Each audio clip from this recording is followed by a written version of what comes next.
Medical insurance ક્યારે લેવો જોઈએ? ચાલો આજે આ ખૂબ જ જરૂરી વાતને સરળ રીતે સમજીએ.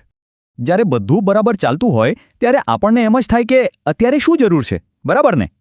પણ જીવનનું કંઈ નક્કી નહીં. ગમે ત્યારે એક અણધારી મેડિકલ ઇમરજન્સી આવી શકે છે. અને પછી અચાનક હોસ્પિટલનું બિલ સામે આવી જાય છે. શરૂઆત પણ એક મોટી રકમથી થાય છે. અને જોતજોતામાં તો આ ખર્ચ લાખો સુધી પહોંચી જાય છે. પરિવાર પર કેવું દબાણ આવે વિચારો. પણ જે લોકો સમજદાર છે ને, એ આવી કોઈ મુસીબતની રાહ નથી જોતા. એ પહેલેથી જ તૈયાર રહે છે. અને આ તૈયારીનો ફરક જુઓ. એક પરિવાર ચિંતામાં છે, જ્યારે બીજો શાંતિથી પરિસ્થિતિનો સામનો કરે છે. આ વાત બરાબર સમજી લેજો.